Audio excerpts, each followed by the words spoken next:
자, 오늘 설교의 제목 사도행전 22번째 시간인데요. 같이 읽겠습니다.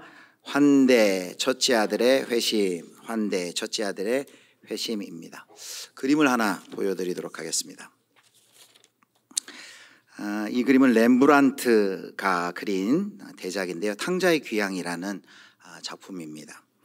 누가복음 15장에 나와 있는 탕자의 이야기를 화폭에 담은 거죠. 둘째 아들이 아버지 재산을 다 가지고 먼 나라에 가서 모든 것 허비하고 이제 굶어 죽게 되니까 그제서야 후회하고 아버지 집으로 돌아오죠.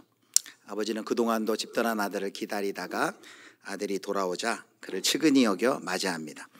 그래서 거기 저기 그 무릎 꿇고 있는 신발이 벗겨진 저 아들이 둘째 아들이고, 그리고 저기 그 아들의 등에 이렇게 손을 대고 있는 사람이 바로 아버지인 것이죠.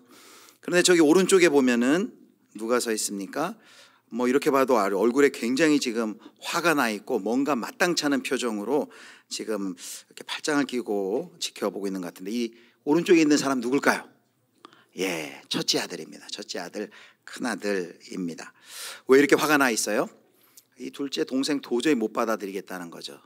아버지 재산을 다 가지고 다 허랑방탕하고 허비했던 저 아들, 뭐 좋다고 저 아들을 받아들이는가, 이제 분노가 가득 차 있습니다. 그래서 이 아버지하고 대화 볼 때 동생이라고도 안 해요. 이 아들이 하면서 완전히 혈연을 끊은 듯 얘기합니다.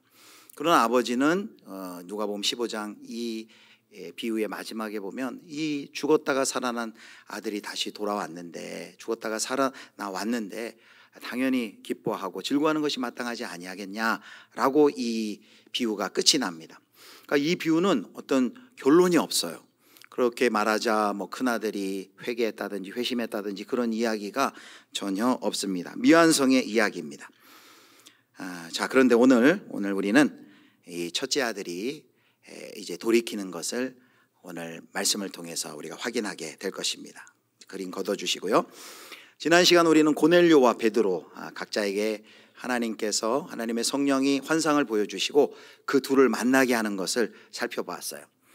요파 무두장이 시몬의 집에 있는 베드로에게 환상을 보여주시고, 또 고넬료의 집에 고넬료가 환상을 보고 사람들을 보냈을 때, 도착했을 때 두려워하지 말고 그들과 함께 가라라는 말씀을 해주시고, 그래서 이 베드로가 가이사라에 있는 고넬료의 집으로 가게 되죠. 거기 가보니까 고넬료가 이미 자기 가족뿐만 아니라 또 친지 가까운 친구들을 다 불러 모아 놓고 말씀을 들을 준비를 하고 있습니다. 베드로가 오자 절하고 환대하면서 그에게 이렇게 얘기하죠. 오셨으니 잘했습니다. 이제 우리는 주께서 당신에게 명하신 모든 것을 듣고자 하여 다 하나님 앞에 있습니다. 이렇게 들을 준비를 하고 있습니다. 이제 베드로의 차례예요. 베드로는 도대체 옥상에서 자기가 본 환상이 무슨 환상인지 도무지 알 수가 없었어요. 이게 도대체 무슨 환상이지? 내내 궁금해하며 질문을 하고 마음속에 생각을 하고 있었어요. 그런데 이런 과정을 통해서 고넬료가 보낸 종들의 이야기, 또 이렇게 도착해서 고넬료가 그동안에 있었던 자초지종의 이야기, 이런 모든 이야기를 통해서 그가 깨달은 것이 있습니다. 환상의 의미를 깨닫게 돼요. 그래서 그가 깨달은 것을 바로 사도행전 10장 34절 35절에 이렇게 얘기합니다. 자, 34, 35절 말씀 같이 읽습니다. 베드로가 입을 열어 말하되 내가 참으로 하나님은 사람의 외모를 보지 아니하시고 각 나라 중 하나님을 경외하며 의를 행하는 사람은 다 받으시는 줄 깨달았도다. 두 가지를 얘기해요. 첫 번째는 하나님은 사람의 외모를 보지 아니한다. 사람의 외모로 판단하지 않는다. 무슨 말이에요? 하나님은 차별하지 않으신다. 이방인과 유대인을 차별하지 않으신다라는 걸 깨달았어요. 두 번째는 뭐라고 되어 있습니까? 각 나라가 중요하고 하나님을 경외하며 의를 행하는 자는 다 받으신다 그랬어요. 인종과 또 민족과 국가를 초월해서 그분을 경외하는 사람들은 다 하나님이 받으신다. 이방인이라도 하나님을 경외하는 자 하나님께서 다 하나님의 백성으로 받으신다라는 것을 깨달은 것이죠. 이방인이라는 이유로 말미암아 처음부터 구원에서 배제되는 그런 경우는 없고, 더 엄격한 구원의 조건을 하나님이 제시하는 것도 아니고, 이방인일지라도 예수 그리스도의 그 십자가의 공로로 그들 역시 구원을 받을 수 있다라는 것을 베드로가 깨달은 것이죠. 그래서 지금 34절 35절에 이렇게 이야기를 합니다. 그리고 이런 큰 인식의 전환을 경험한 베드로가 43절까지 이제 우리 주 예수 그리스도 하나님의 아들의 복음을 이제 증거합니다. 이제 설교가 쭉 진행이 돼요. 자, 36절 뭐라고 설교를 시작하는지 보겠습니다. 36절 같이 읽겠습니다. 만유의 주 대신 예수 그리스도로 말미암아 화평의 복음을 전하사 이스라엘 자손들에게 보내신 말씀. 자, 베드로가 예수님을 뭐라고 지칭하는지 보세요. 뭐라고 하냐면 만유의 주라고 합니다. 사실 이 만유의 주라는 것은 하나님을 향한 호칭이에요. 그런데 그 호칭을 지금 아들 예수 그리스도를 향해 사용하고 있어요. 근데 왜 만유의 주라고 예수님을 불렀을까요? 이 뜻은 무엇이냐면 예수님은 유대인만의 메시아가 아니라 또한 이방인들의 메시아가 된다는 것이죠. 만유의 주라는 것은 온 세계가, 온 세상이 그 하나님의 구원에 참여할 수 있다라는 것을 보여주는 것입니다. 자, 그분의 복음을 뒤에 뭐라고 부릅니까? 다시 한번 보여주세요. 36절 보니까 만유의 주 대신 예수 그리스도로 말미암아 무슨 복음이라 그래요? 화평의 복음을 전하사 이스라엘 자손들에게 보내신 말씀이라고 말합니다. 하나님이 이스라엘에게 보내신 말씀이 바로 예수 그리스도의 화평의 복음이라는 거예요. 근데 여기 화평이란 이 단어가 에이레네라는 헬란 말인데, 헬라어인데 이 단어가 한글에는 화평, 평안, 또 평화로 번역이 됩니다. 이 에이레네라는 이 화평으로 번역된 이 단어의 구약의 히브리 단어 똑같은 의미가 뭐냐면 우리 여러분이 잘 알고 있는 단어예요. 샬롬이란 단어예요. 우리 샬롬 아카데미 있잖아요. 우리 교회도 샬롬. 샬롬의 뜻이 뭐예요? 한마디로 안녕이라는 거예요. 안녕. 하나님과 우리 사이의 관계에서의 안녕, 또 우리 이웃과 이웃 사이의 관계에서의 안녕, 그것이 바로 샬롬인 것이죠. 자, 그런데 여기 이 샬롬을 얘기합니다. 예수 그리스도의 복음은 평화의 복음, 화평의 복음, 평화의 복음이라는 거예요. 어떤 평화인가요? 바로 하나님과, 첫 번째로는 하나님과 우리 사이가 원수되었었는데 바로 하나님의 아들 그리스도의 복음은 원수 관계였던 하나님과 우리 사이를 화해시킨 화평의 복음, 평화의 복음이다라는 것이죠. 무엇으로 하나님과 우리 사이가 화해케 됐어요? 화평케 됐어요? 평화하게 됐어요? 골로새서 1장 20절 말씀 이렇게 얘기합니다. 자, 호산나 찬양대가 읽겠습니다. 그의 십자가의 피로 화평을 이루사 만물 곧 땅에 있는 것들이나 하늘에 있는 것들이 그로 말미암아 자기와 화목하게 되기를 기뻐하심이라. 십자가의 피로 화평을 이루셨어요. 하나님과 원수된 우리뿐만 아니라 지금 여기 보니까 하나님의 그 십자가의 구원의 공로는 만물에까지, 인간의 죄로 말미암아 만물이 병들고 깨어지고 그 죄의 영향력이 우주적으로 펼쳐졌는데 예수 그리스도의 십자가의 보혈 그 구속의 은총은 만물, 그래서 자기와 만물 땅에 있는 것들이나 하늘에 있는 것들이 그로 말미암아 자기와 화목되게 하였다. 그래서 우리는 첫 번째 이것을 기억해야 되겠습니다. 자, 첫 번째 대지. 자, 우리 같이 읽겠습니다. 평화의 하나님은 평화의 복음으로 우리를 환대하신다. 하나님과 우리 사이가 원래 원수였어요. 근데 하나님이 우리를 맞아주셨어요. 우리를 환영해 주셨어요. 환대해 주셨어요. 무엇으로? 바로 예수 그리스도의 그 십자가의 보혈의 공로로 말미암아 예수 그리스도의, 그래서 그 평화의 복음이 우리를 하나님과 화평케 하여 주셨고 하나님과 샬롬의 관계를 맺게 해 주셨다라는 것이죠. 그런데 바로 이 샬롬의 복음, 평화의 복음이 하나님과 우리 사이의 샬롬, 하나님과 우리 사이의 관계를 회복시켜 주셨다는 거 알겠어요. 그런데 여기 지금 고넬료의 집에 그 설교를 듣고 있는 이방인들 앞에서 왜 바로 예수 그리스도의 복음은 선지자들이 그렇게 예언한 대로 이스라엘에게 보내신 말씀이 바로 예수 그리스도를 통한 바로 이 평화의 복음이다라고 지금 이 베드로가 이야기하고 있습니까? 그 평화가 어디까지도 임한다는 거예요. 지금까지는 이방인과 유대인이 원수 관계였는데 이 평화의 복음으로 말미암아 이방인과 유대인이 이제는 원수 관계가 아니라 그리스도 안에서 한 형제 자매가 되게 하는 그 복음, 평화의 복음이다라는 것을 말하고 있는 것이죠. 자, 이것이 나타난 게 에베소 2장 13절 14절 말씀이에요. 자, 2장 13절 14절 같이 읽습니다. 이제는 전에 멀리 있던 너희가 그리스도 예수 안에서 그리스도의 피로 가까워졌느니라. 14절 그는 우리의 화평이신지라 둘로 하나를 만드사 원수된 것 곧 중간에 막힌 담을 자기 육체로 하시고. 자, 14절 이번 주 요절이죠. 자, 13절 말씀, 전에 멀리 있던 너희가 그리스도 예수 안에서 그리스도로 가까워졌어요. 그래서 그는 우리의 평화래요. 그는 우리의 화평, 평화라고 말씀하세요. 그래서 누구와 누구 사이를 평화케 했나요? 여기 나와 있는 둘로 하나를 만드사 원수된 것, 중간에 막힌 담을 자기 육체로 하셨다라는데, 이 둘은 뭐냐면 바로 유대인과 이방인이 원수되었고 그 사이에 담이 세워져 있었는데 바로 예수 그리스도의 피로 그 담을 하셨다라고 말하고 있는 것입니다. 사랑하는 성도 여러분, 하나님은 평화의 하나님인 줄 여러분 믿으시기를 축복합니다. 하나님은 평화의 하나님이고 그 하나님이 주시는 복음은 평화의 복음이라는 거예요. 이사야 9장 6절 7절 보면 메시아의 탄생을 예언할 때 그 메시아를 평화의 왕이시다 라고 얘기해요. 그리고 그 평화의 왕의 통치, 그 평화가 끝없이 이어질 것이다 라고 말하고 있는 것입니다. 바로 그 하나님이 우리에게 주시는 복음이 평화의 복음이라는 거예요. 그 평화의 복음은 하나님과 우리 사이의 평화를 뛰어넘어 우리와 담장으로 끊어진 이방과의, 이웃과의, 형제와의 그 관계 속에도 샬롬을 이루는 평화의 복음이다라는 것입니다. 바로 그것을 이제 사도 베드로가 43절까지 설교로 이야기해요. 이 평화의 복음을 세례 요한이 먼저 전했고, 그 다음에 예수 그리스도가 공생의 삶 속에서 어떻게 하나님 나라를 증언했으며 그가 십자가를 지시고 그리고 죽은 지 3일 만에 부활하셨다라는 그 십자가의 복음을, 부활의 주님을 증거합니다. 그리고 결론처럼 이렇게 사도행전 10장 42절 43절에 이야기합니다. 자, 42절을 제가 43절을 성도님들이 읽어주세요. 우리에게 명하사 백성에게 전도하되 하나님이 살아있는 자와 죽은 자의 재판장으로 정하신 자가 곧 이 사람인 것을 증언하게 하셨고, 그에 대하여 모든 선지자도 증언하되 그를 믿는 사람들이 다 그의 이름을 힘입어 죄사함을 받는다 하였느니라. 42절 보여주세요. 바로 예수님이 누구시라는 거예요. 바로 예수님은 하나님이 살아있는 자와 그리고 죽은 자의 재판장으로 세우신 분이시다라고 얘기해요.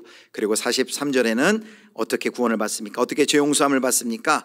모든 선지자가 증언한 것처럼 그를 믿음으로, 그를 구원자로 받아들임으로 이제 죄사함을 잊는다라고 말하고 있는 것입니다. 바로 평화의 복음이 하나님과 우리 사이의 관계를 회복시킬 뿐만 아니라 그 평화의 복음이 우리와 이웃과의 사이에서도 평화를 가져온다는 것을 바로 사도 베드로는 이제 다음 사건을 통해서 그것을 더 확증합니다. 자, 베드로의 설교가 아직 공식적으로 끝나지 않았어요. 계속해서 그는 설교를 하려고 해요. 그런데 그 사이에 어떤 일이, 놀라운 일이 일어납니다. 자, 어떤 일이 일어나는지 보실까요? 사도행전 10장 44절에서 46절 말씀을 제가 읽겠습니다. 베드로가 이 말을 할 때에 성령이 말씀 듣는 모든 사람에게 내려오시니 베드로와 함께 온 할례 받은 신자들이 이방인들에게도 성령 부어주심으로 말미암아 놀라니, 46절 함께 했습니다. 이는 방언을 말하며 하나님 높임을 들음이러라. 자, 바울과 함께 이 베드로와 함께 온 그 요바에 있던 그 형제들, 이들은 누구냐면 오순절에 예루살렘에 임했던 성령의 강림을 경험했던 사람들이에요. 그런데 그들을 뭐라고 지금 지칭하냐면 44절에 45절에 보니까 할례 받은 신자들이다 라고 이야기를 합니다. 그런데 그 할례 받은 신자들이 이방인들에게도 성령 부어 주심으로 라고 얘기해요. 이게 중요한 조사가 있어요. 이방인들에게도, 지금 이들이 놀란 거는 성령이 임했다고 놀라는 게 아니에요. 성령이 누구에게도요? 이방인들에게도. 자신들은 할례를 받은 이 유대인들이지만 저 이방인들은 할례도 받지 않은 이방인들인데 저들에게도 성령이 임하는 것을 보고 그들이 깜짝 놀랍니다. 45절 가장 마지막 절에 논란이 한데 이거는 보통 놀라는 게 아니야. 너무너무 대단히 놀란 거예요. 마치 우리말에 혼이 빠져나갔다라는 표현에 비견할 수가 있어요. 너무너무, 아니 도대체 이 유대인도 아닌 할례도 받지 않은 이방인들에게 성령이 내린다고 라면서 베드로를 비롯한 거기 모인 모든 유대인들이 깜짝 놀라서 당황해하고 있는 것입니다. 한마디로 그들의 신념과 고정관념이 그 순간 깨어지는 순간인 것이죠. 자, 그런데 그들이 그것을 받아들일 수밖에 없는 것은 너무나도 명백했어요. 왜냐하면 자신들도 예루살렘에서 오순절 성령 강림의 역사를 경험했기 때문에 바로 이 사건은 성령님께서 역사하지 않고는 이런 역사가 일어날 수 없다는 걸 알죠. 그 증거가 뭐예요? 바로 이방인들이 방언을 하고요, 이방인들이 하나님을 높여 찬양하는 것을 그들이 보게 됩니다. 이거는 거절할 수 없는, 거부할 수 없는 하나님의 성령께서 이방인들 가운데 임하신 것이고 이방인들도 하나님의 백성으로 받아들이신다는 것을 그들이 바로 이 놀라운 사건을 통해 베드로와 함께한 유대인들이 그것을 깨닫게 된 것이죠. 이방인에게 성령을 부어주신 그 사건은 하나님의 성령께서 이방인을 환대하는 사건이에요. 그들을 맞이하는 사건이에요. 또한 베드로가 지금 설교하고 있는 그것이 바로 틀림없이 맞는 진리라는 것을 하나님께서 확증해 주시고 시위해 주시는 사건인 것입니다. 사도 베드로는 이방인에게도 성령을 부어주시는 그 사건을 통해서 바로 하나님이 이방인을 자기의 백성으로 받으시기를 기뻐하신다라는 것을 깨달았어요. 그것을 깨달은 순간 그가 주저하지 않고 하는 일이 있습니다. 그것이 뭘까요? 47절 48절 보세요. 자, 이에 베드로가 이르되 이 사람들이 우리와 같이 성령을 받았으니 누가 능히 물로 세례 베품을 금하리요 하고 명하여 예수 그리스도의 이름으로 세례를 베풀라 하니라. 그들이 베드로에게 며칠 더 머물기를 청하니라. 아멘. 자, 여러분, 사도 베드로가 이방인들에게도 성령이 임한 걸 보고 하나님이 이방인들도 환대하고 우리만 편애하는 줄 알았는데 그게 아니라 이방인들도 사랑하셔서 그들을 환대하고 그들 가운데도 성령의 내려주심을 보고서 뭘 합니까?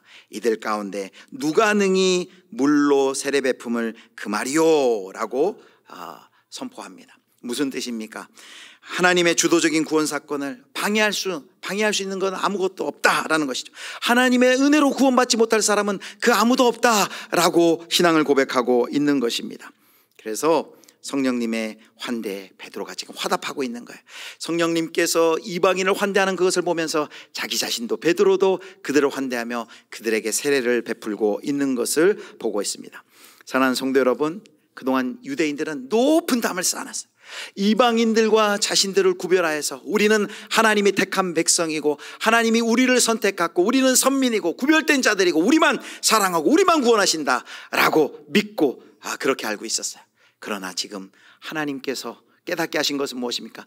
하나님께서 그렇게 이방인들이 개처럼 여기는, 유대인들이 개처럼 여기는 그 이방인들도 하나님이 사랑하시고 그들도 하나님의 백성으로 맞으신다라는 것을 깨달았습니다. 그걸 어떻게 깨뜨렸어요?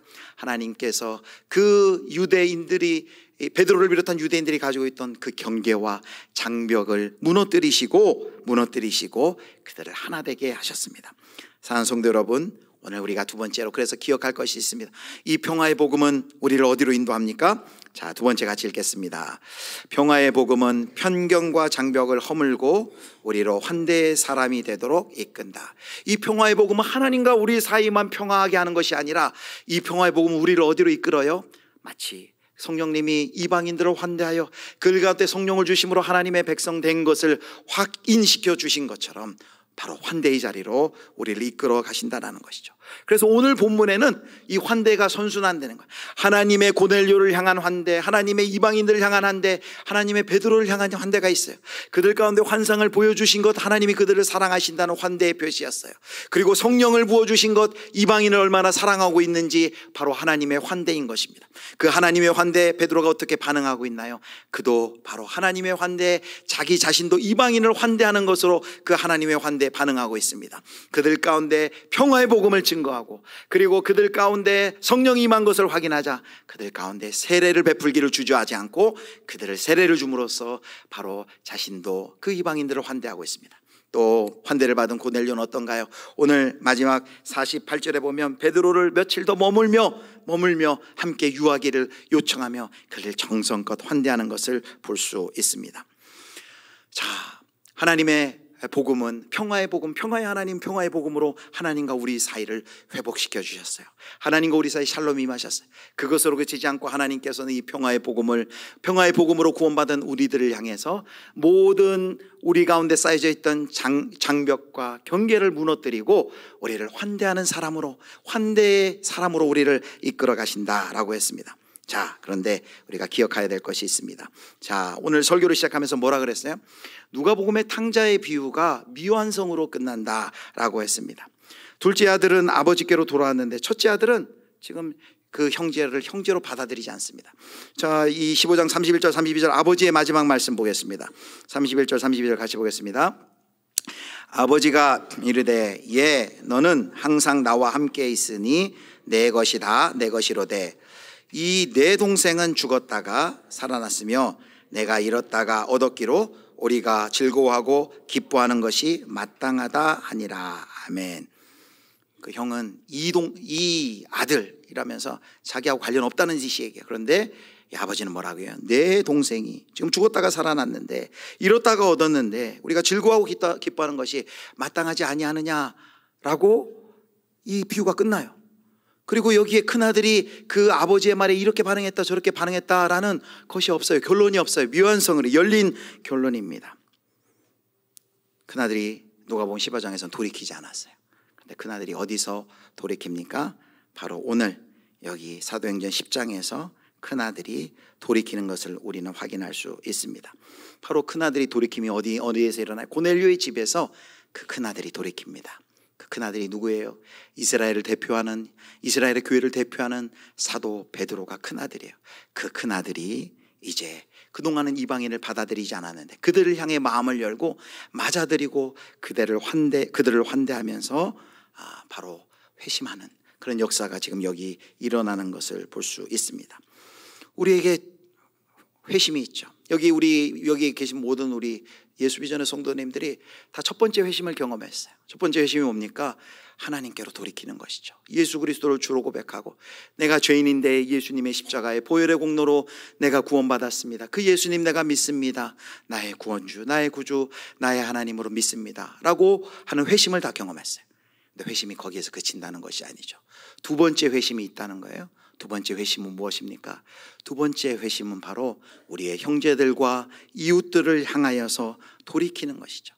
첫째 아들은 돌이키지 않았지만 지금 베드로가 그 형제를 맞아들이고 자기의 형제로, 이방인도 자기의 형제로 맞아들였던 것처럼 우리에게는 바로 이 두 번째 회심이 필요하다는 것입니다.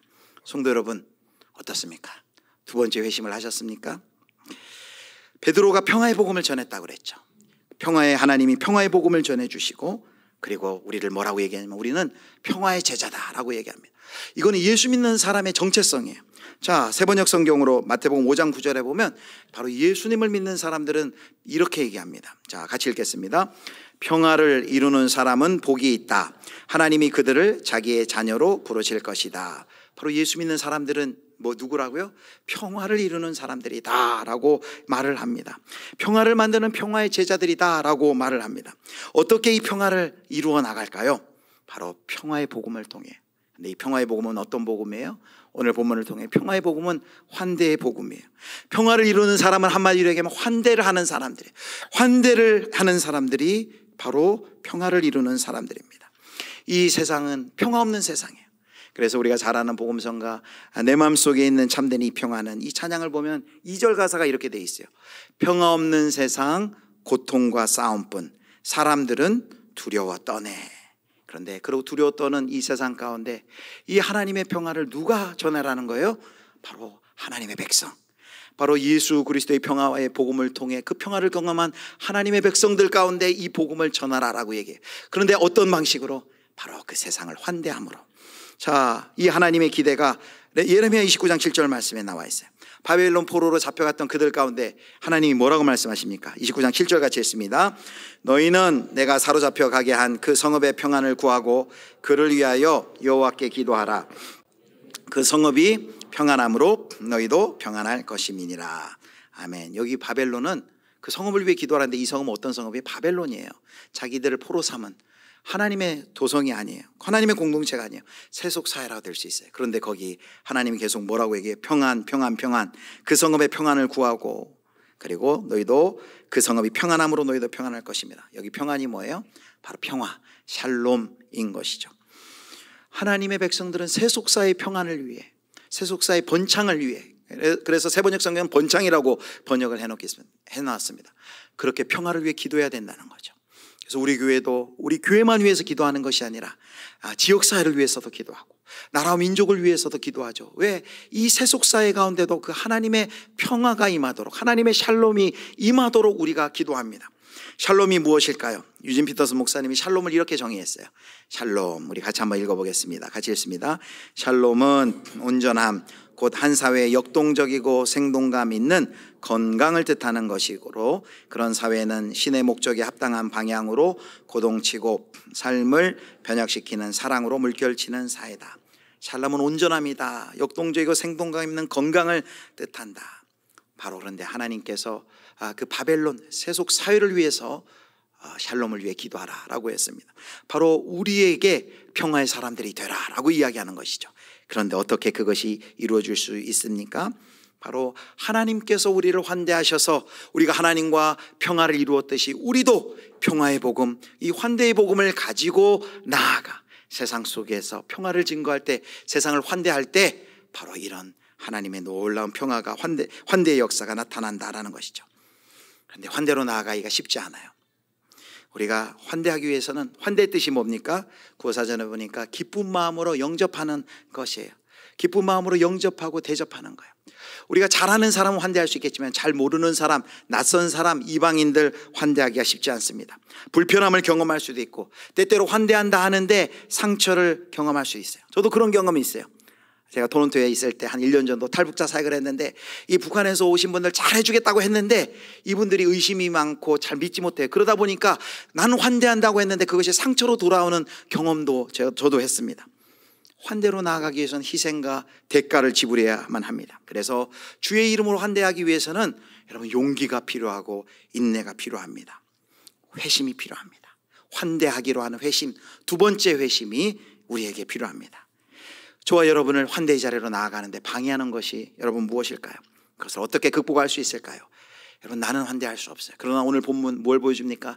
환대할 수 없는 그 베드로와 환대할 수 없는 그 유대인의 그 경계와 장벽을 성령님께서 깨뜨리시고 그들이 환대하는 사람으로 평화의 복음을 나아가 이방인들과 이웃들도 하나님의 백성인 것을 인정하며 그들과 환대하는 사람들로 나아가도록 누가 역사하신다고요? 성령님께서 역사하신 것을 볼 수 있습니다.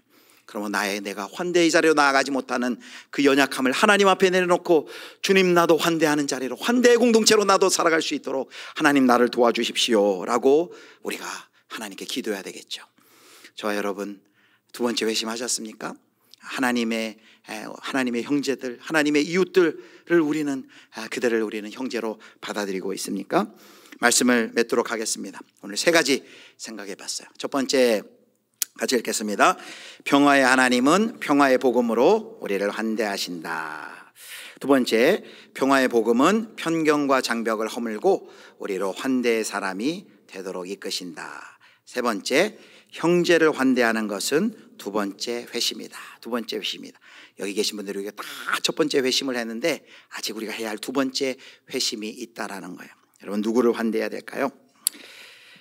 지난 주일 예배 끝난 다음에 이제 교회 식당에서 제가 밥을 먹었어요. 이제 보통 설교 마치고 곧바로 안 가고 조금 기다렸다가 정리하고 제가 식사하러 갑니다. 식사하러 갔는데 앞에 이제 장로님하고 또 권사님하고 이제 식사를 먼저 하고 계셔서 제가 그 자리에 앉았어요. 그러니까 먼저 식사를 하고 계셔서 늦게 앉으니까 두 분이 이제 식사가 먼저 마쳤어요.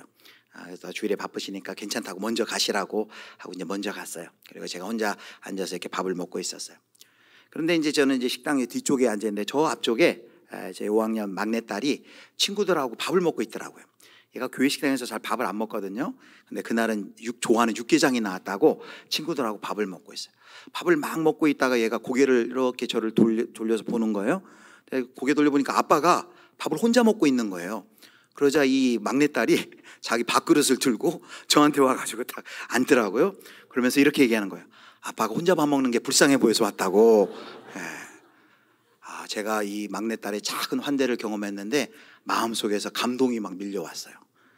여러분, 환대는 거창한 것이 아니에요. 혼자 밥 먹고 있는 사람 찾아가서 같이 밥 먹자고 하는 것. 저도 배워가지고 지난번 그래서 이렇게 우리 목사님들 출연한 적이 있어요. 미래목회와 말씀연구원. 근데 아침에 밥을 먹는데 밥을 제가 일찍 먹으러 갔는데 어떤 목사님 혼자 밥 먹고 있더라고요. 근데 얼굴이 좀 약간 우락부락하세요. 기분이 안 좋아 보여요. 저기 이제 아는 분이 있었어요. 근데 그쪽에 안 가고 저도 가가지고 목사님 식사 같이 해요 하고 처음 보는 분인데 만나서 이렇게 묵기도 하고 식사도 했어요. 그런데 놀라운 일이 벌어지네요. 우리 둘도 서로 모르는데 저도 모르는 사람들이 제 옆에 와서 이렇게 앉기 시작하는 거예요. 식사 마칠 때쯤엔 그 테이블 전체 다 앉아가지고 오손도손 얘기하면서 식사를 잘 마쳤어요. 아, 환대도 영향력이 있구나. 환대하면 또 환대도 옆으로 이렇게 퍼지는구나 라는 것을 경험했습니다. 사랑하는 성도 여러분, 환대하는 공동체가 되길, 그래서 형제에게로 돌이키기를 하나님이 우리에게 기다리고 계십니다. 누구를 환대해야 될까요? 여러분, 우리 공동체 가운데, 또 우리 이웃 가운데, 우리 함께 살고 있는 내가 만나는 이웃들 가운데, 이 사회 속에서 우리는 하나님은 나를 통해 누구를 환대하길 원하십니까? 바로 두 번째 회심, 환대의 회심이 저와 여러분 가운데 필요합니다. 저와 여러분이 평화의 복음을 통해 하나님과 샬롬을 경험할 뿐만 아니라 저와 여러분이 바로 이 하나님의 샬롬의 복음을 붙들고 우리 교회 안에서 교회 밖으로 환대의 복음을 가지고 환대하는 공동체로, 환대하는 사람으로 살아가실 수 있기를 주님의 이름으로 축원합니다.